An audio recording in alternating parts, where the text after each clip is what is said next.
Digamos que al principio eran esfuerzos aislados, ¿no? Eran esfuerzos aislados Mujeres totalmente. brillantes o destacaban en alguna área, tenían ciertas ideas, por ejemplo, el hecho de pensar de cómo iba a gobernar una mujer, o sea, cómo sería un país, una nación, pues ya tenía una visión ¿Tú te específica, imaginas? ¿no? Sí, claro, en el siglo XV, Sí, pues era impensable, ¿no? impensable, ¿no? Sí, Entonces era un pecado. empieza a vislumbrar eso, pero si el común denominador de las mujeres a lo mejor fueron educadas, formadas y les dicen, tú de la cocina no pasas o tienes que estar en el hogar nada más y no puedes desarrollarte en otros ámbitos, obviamente no había mucho impulso. O sea, van pasando los siglos y a lo mejor ya son más las mujeres. Algo que he percibido que pues por lo regular son mujeres fuertes, decididas, o sea, son diferentes. Rompen eh, estereotipos, ¿no? Rompen estereotipos, porque en tiempos modernos, pues a veces las ves medio rudas, porque si son medio tiernitas, pues obviamente que no llegan. Pero cuando a veces hasta asumen un papel como de hombre, como Ujú. para poder llegar a ciertos ámbitos.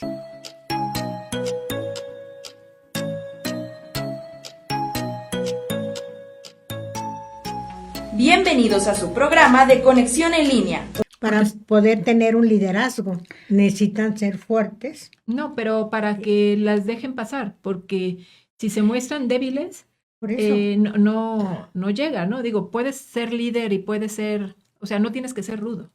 O sea, puede y yo ser, creo que un líder en esas condiciones, un líder siempre tiene que ser rudo, no, yo siento que porque si es puedes, blandito, no, pero no blandito, se sino lo que, comen los demás. o sea, que no seas forzosamente. decidido, o sea, no Ujú. tienes que ser agresivo, digamos. Ah, no, agresivo es Ten- otra cosa. Tendrías que ser, pues, no sé, o sea, una persona decidida.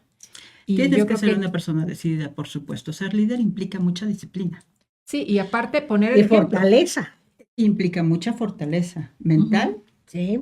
y también física a Y veces, también ¿no? física. Control de Entonces, emociones. de control de emociones. Hay que tener en cuenta algo. Las mujeres y los hombres somos diferentes y tenemos que partir de ahí.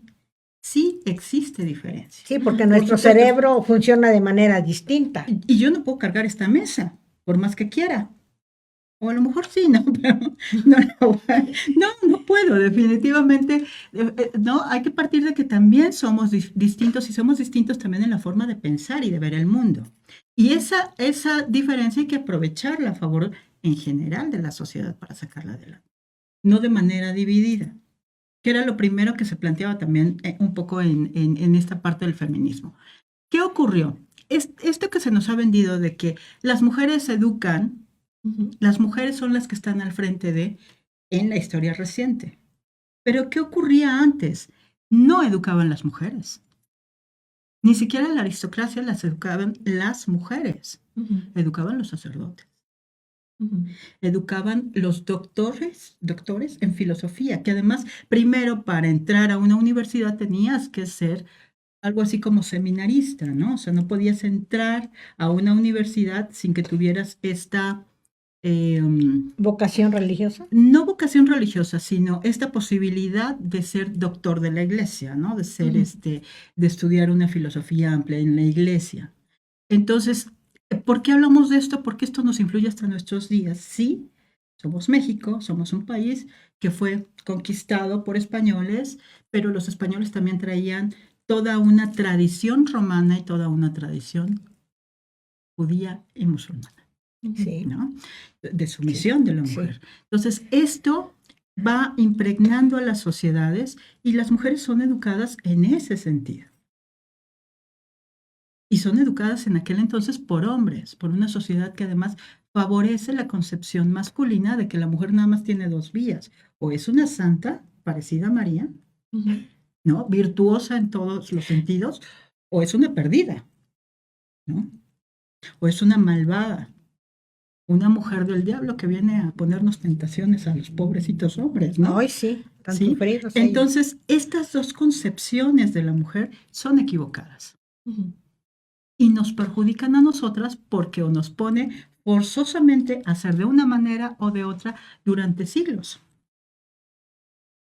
¿sí? Entonces, tenemos las mujeres un destino ya hecho que no podemos escoger realmente. O eres una cosa o eres la otra, ¿no? Ujú. Es como si fueras una cebolla. Digo, una cebolla no puedes coger lo que es una cebolla. Huele como huele y nace como nace.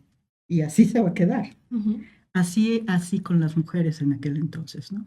No se nos reconocía individualidad, no se nos reconocía inteligencia y no se nos reconocía otra cosa que no fuera estar con la familia, en los hogares, Ujú. fuera del ámbito público. Sí, nada más en el ámbito privado y bueno, ¿cómo se empieza a gestar, digamos que la siguiente ola? Porque La nos siguiente mencionabas que ola estábamos en la primera y son casos aislados, ¿no? es una fecha importante porque se da después de la toma de la Bastilla, el 5 de octubre de 1789. Mujeres que empezaron a protestar en los mercados francesas, que empezaron a protestar en los mercados por los precios de Ujú. la comida y porque faltaba pan y demás, deciden irse a Versalles y allá manifestar su protesta. Es una protesta muy grande para aquel tiempo Ujú. y es una protesta que se une a lo que sería pues la revolución ya francesa como tal. Ujú. Eran mujeres también que habían estado ya un poco más politizadas. ¿Por qué? Porque había unos lugares que se llamaban salones de mujeres, salones políticos. Y entonces ellas llegan a Versalles, sacan a los reyes de ahí, cuando los sacan y demás. Y se habla de que hay quien dice que eran hasta 10,000 personas Ujú. y más de la mitad eran mujeres. Hay quien dice que eran 6,000, aún así siguen siendo muchísimas mujeres. Ujú. Y entonces las mujeres empiezan a querer reivindicar también otras cosas que venían sintiendo desde hacía mucho tiempo, que es Ujú. la parte política. Ellas piden desde entonces el sufragio y la representatividad. Ujú. Pero ¿qué ocurre cuando culmina la Revolución Francesa? Bueno, antes de que culminara con la Declaración de los Derechos del Hombre y del Ciudadano, Ujú. que además creo que todos estudiamos en la escuela, pero nunca nos dimos cuenta que se excluía a las mujeres. Ujú. Tal cual, las mujeres no están incluidas en la Declaración de los Derechos del Hombre y del Ciudadano. Sí, porque no era de manera genérica, o sea, no hablaban hombre como ser vivo, ser humano, No, sino hablaban del hombre, del género masculino. masculino. Válgame. Ujú. Entonces, muchas de nosotras y yo me sumo entre ellas cuando estudiamos historia en la primaria, en la secundaria, pues creíamos que se hablaba del hombre en general, ¿no? Y que se Sí. proclamaba la igualdad y que se proclamaba Ujú. la hermandad, la solidaridad y todo Ujú. para la Género humanidad, humano, ¿no? sí, Para el género humano. Y no era así.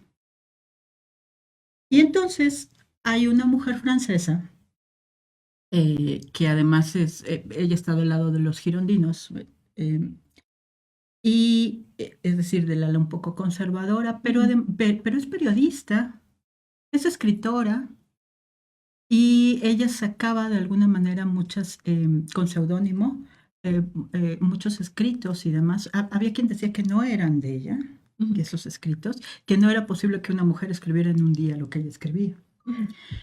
Y ella crea la Declaración de las Mujeres y la Ciudad, 2 años después de que se publica la Declaración de los Hombres, ¿no? La Declaración. Y si bien es una, digamos, una calca, pero en sentido femenino, Ujú. pues ella expresa ahí que, que las mujeres tienen los mismos derechos que los hombres. Y esta parte es muy importante porque eh, pues empieza a despertar otra forma de ser mujeres. ¿Qué es lo que ocurre?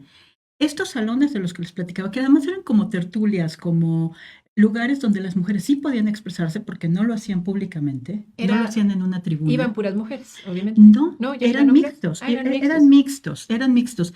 Todo lo que es la primera parte del feminismo era mixto. Ujú. O sea, hay hombres que apoyaban y hay hombres que debatían, por supuesto. Y ella en una de estos, en alguna parte de estas, comenta que si la mujer tiene, se le puede llevar al cadalso, pues también puede participar en tribunas. Claro. Ujú. Ella muere 2 años después en el cadalso, Ujú. guillotinada. Entonces, es importante porque ahí es donde comienza este sentido de qué somos, quiénes somos, qué queremos, ¿no? Ujú. Esta identidad femenina. Posteriormente, vamos a encontrar a Mary Wollstonecraft en Inglaterra, que también es una escritora. Ujú. En Inglaterra se dan condiciones distintas, pero ella incluso había viajado a Francia para conocer la Revolución Francesa, tenía ideas sobre la Revolución Francesa muy románticas. Conoce los escritos de Rousseau y se regresa decepcionada, Ujú. porque Rousseau habla precisamente de que la mujer sí debe ser educada, pero debe ser educada para estar en su casa y servir al hombre, Mm. ¿no? Y por mucho que me guste Rousseau, bueno, esa concepción era la que él tenía, ¿no? Entonces, sí hay que estar pendientes. Bueno, entonces Olympia de Gaulle muere guillotinada y Mary empieza a escribir, no empieza ya, ella ya había empezado a escribir, pero ella empieza a difundir sus escritos, hace un ensayo muy importante que ayuda a las inglesas en la reforma luterana. ¿Por qué? Porque muchas mujeres tuvieron que aprender a leer. Porque, al contrario de lo que es el catolicismo no impedía que mucha gente conociera las Sagradas Escrituras, pero lo que hace la Reforma Luterana es acercar las Escrituras a interpretación de las personas, y para eso exige que sepan leer. Entonces eso hace que las mujeres aprendan a leer en Inglaterra y en las colonias norteamericanas. Ujú. Aunque la posición no era precisamente de mujeres en libertad plena, esto les daba un poco de más movilidad, ¿no? En el conocimiento. ¿Y qué ocurre? Que, bueno, esto les permite plantearse cosas como la igualdad entre hombres y mujeres, Ujú. como el derecho a participar en política y a participar también en actividades que pueden ser económicas, ¿no? Em, las mujeres en Estados Unidos, la lucha de las mujeres también se identifica con la lucha para la abolición de la esclavitud. Ujú. Y en Inglaterra se caracteriza por estas ideas, ¿no? De ir adquiriendo los espacios por el sufragio, que ya va a ser la segunda ola, Ujú. la lucha por el sufragio. Pero sin estos antecedentes no se puede dar esta segunda ola en que las mujeres empiezan a pedir específicamente votar y ser votadas. Estamos hablando de finales de 1800, principios y mediados del siglo XIX, finales del siglo Digamos XIX. que estos movimientos están en Francia, están en Inglaterra, bueno, Están en toda Europa, de hecho. están en toda Europa. Están en toda Europa y de alguna manera también se contagian a México.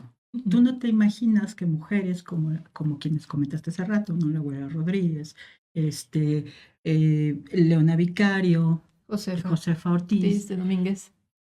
se atrevieran a participar si no conocieran un poco de estos libros, de estas ideas, ¿no? Ujú. De libertad. Sí, porque por lo regular las lecturas, los escritos estaban pues destinados nada más para, bueno, en gran parte para la iglesia y también para ciertas clases, ¿no? Sociales, Para la que aristocracia, la aristocracia. para la élite económica, política, Ujú. ¿no? Sí, porque el resto Sí. pues no tenía acceso a ese tipo de información. Y Entonces, además no sabían leer y escribir. No sabían leer y escribir, efectivamente. Entonces eran Ujú. mujeres, pues sí, más adelantadas porque tenían más acceso a la educación. ujú, Entonces, en la primera hora lo que te va a pedir también como una reivindicación femenina o hacia las mujeres es la educación, el Ujú. acceso al conocimiento y a la educación. Algo tan básico, algo que vemos ahora como quizás muy normal, ujú. no era normal, era lo más poco común que existía. Hace poco, esto es un paréntesis, hace poco asistí a una reunión de mujeres muy talentosas, poblanas, la mayoría, que son empresarias Ujú. y abogadas. Era una reunión en corto. Había una chica, ¿qué te gusta? ¿30 años? Ujú. Y entonces todas estábamos platicando, la mayoría de mi edad y para arriba, ¿no? Y había apenas dos chicas como de 30. Y entonces una de ellas dice, ay, yo nunca había escuchado eso de mujeres juntas ni difuntas. Ujú. Todas nos carcajeamos. Es que realmente creo que a todas nos tocó escuchar eso Sí, sí. seguido, ¿no? Sí, Y yo dije, qué bendición que no te haya tocado poder reunirnos. escuchar eso de mujeres juntas ni difuntas, ¿no? Porque quiere decir que te tocó vivir en un ambiente mucho más libre en ese sentido, ¿no? Ujú. En el que no tienes estas trabas mentales Ujú. de que, ay, no, con fulanita, no, con perenganita, ¿no? Y esta cuestión de que supuestamente entre mujeres siempre estamos compitiendo y siempre estamos viendo quién se vistió mejor, quién se peinó mejor, quién lleva las mejores joyas, o quién Bueno, sabe más, tal vez en algunos estratos o quién sociales sabe esto más, ocurre, ¿no? claro, o quién sabe más, o quién destaca más Ujú. por X, Y o Z, ¿no?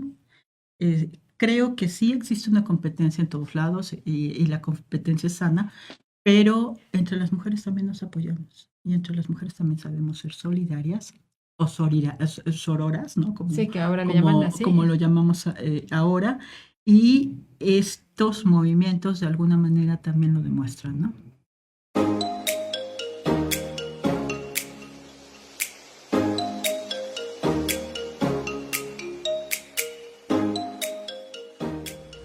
Gracias por escucharnos. No te pierdas la próxima emisión de Conexión en Línea Unión Campesina. Dale like a este video y compártelo a quienes creas que le puede interesar.